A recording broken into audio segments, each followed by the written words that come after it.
लिख लेंगे ऐसे कौन से दोष हैं जिनकी वजह से स्त्री पुरुष के द्वारा घर नरक बन जाता है। उसमें लक्षण पुरुषों के भी हैं और उसमें लक्षण नारी के भी हैं। यदि कुछ ऐसा है तो उसका सुधार जरूर कीजिएगा।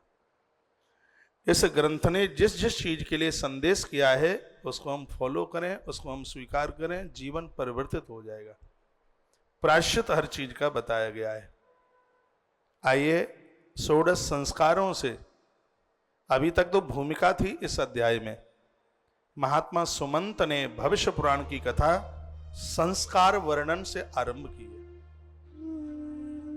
उसकी जो स्टार्टिंग है इस कथा की वो संस्कारों से शुरू हो रही है। मैंने याज्ञवल्क्य की स्मृति में संस्कारों की बहुत आपसे चर्चा की थी, लेकिन कुछ कुछ प्रमुख बातें आपको निवेदन करता हुआ मैं आगे की तरफ बढ़ रहा हूं। इस बात को जरूर याद रखिएगा। आरंभ में ही महात्मा सुमंतु ने कहा है कि शरीरम पीड़ितेन सुबेनापि च कर्मणा, व्यक्ति संस्कारहीन हो जाएगा, स्त्री पुरुष, तो शरीर में पीड़ा बन जाएगी। और जब शरीर में पीड़ा बन जाएगी तो वो कुछ भी अच्छा बुरा कुछ भी नहीं कर पाएंगे, यानी जिंदगी ही समाप्त हो जाएगी, कुछ नहीं बचेगा। इसलिए संस्कारों के साथ जोड़कर अपने आप को आगे के लिए बढ़ाइए। गर्भ शुद्धिम तथा प्राप्यम धर्म शास्त्रस्थ लक्षणम, गर्भ शुद्धि तक का वर्णन किया है। गर्भ शुद्धि के द्वारा बच्चों के ऊपर कितना बड़ा असर होता है, उनके जीवन में, उनकी जिंदगी में कितना बड़ा असर होता है। ब्राह्मणा सर्ववर्णानाम ज्येष्ठ श्रेष्ठ तदुत्तमा, सभी वर्णों में ब्राह्मण श्रेष्ठ है, लेकिन संस्कार के बिना वह भी पतित हो जाता है, वह भी किसी काम का नहीं रहता।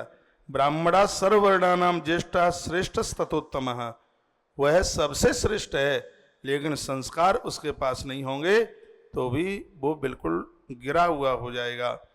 रिद्धिम वृद्धिम तथा कीर्तिम प्राप्य श्रीमापनियात एवं पुराणे तु संस्कारान ब्रह्मणस्य तु। यह ग्रंथ चारों वर्णों के लिए अद्भुत जिंदगी जीने की बात करता है। धनम धान्यम यशस्यापि पुत्र बंधुन रूपता, आपके पास पत्नी हो, पति हो, रूप हो, बच्चे हो, संपदा हो, ये सब कुछ हो, लेकिन लिखा हुआ है संस्कार न हो तो समझ लो कुछ भी नहीं है, सब बेकार है।